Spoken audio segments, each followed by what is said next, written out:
550 000 camions traversent les Alpes par le tunnel du Mont-Blanc. On a beaucoup évoqué dans nos journaux la colère des habitants de la vallée de l'Arve qui réclament notamment un contrôle de chaque poids lourd.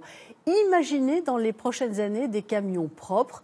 Le constructeur américain Tesla a fait sensation en présentant à la presse un semi-remorque 100% électrique. Claude Guénaud, Stéphane Pichavant. Voici le prototype dévoilé hier soir en Californie dans une présentation à grand spectacle. Un semi-remorque de 40 tonnes de charge utile.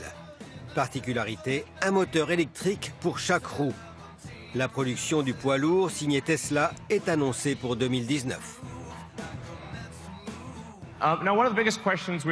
La question principale que tout le monde se pose, c'est l'autonomie. Quelle distance ce semi-remorque peut-il parcourir? Il peut faire 800 km chargé à fond et à 90 km par heure sur une autoroute. Rouler plus propre, une préoccupation de tous les professionnels du transport, la réglementation étant de plus en plus sévère. Ce responsable d'une entreprise de travaux publics a déjà fait une partie du chemin. Depuis l'année dernière, il a commencé à tourner la page du diesel. Sur ses 70 camions, 20% roulent au biogaz. On est sur un métier qui est naturellement assez pollueur. Et donc nous, notre but, c'est de polluer le moins possible. Et aujourd'hui, la meilleure alternative au gasoil, c'est le gaz, le biogaz. Étape suivante, l'électrique.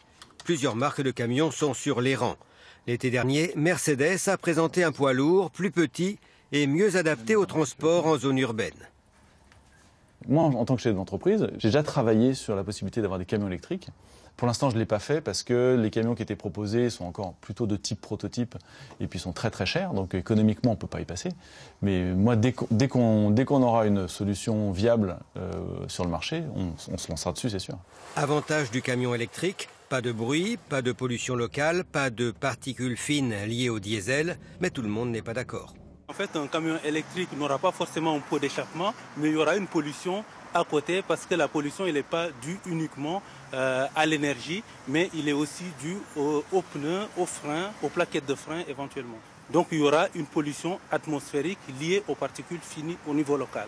Et aussi la question centrale, la production d'électricité. Les éoliennes ne suffiront pas. Pour faire rouler les camions électriques, il faudra faire tourner les centrales nucléaires ou les centrales thermiques au charbon.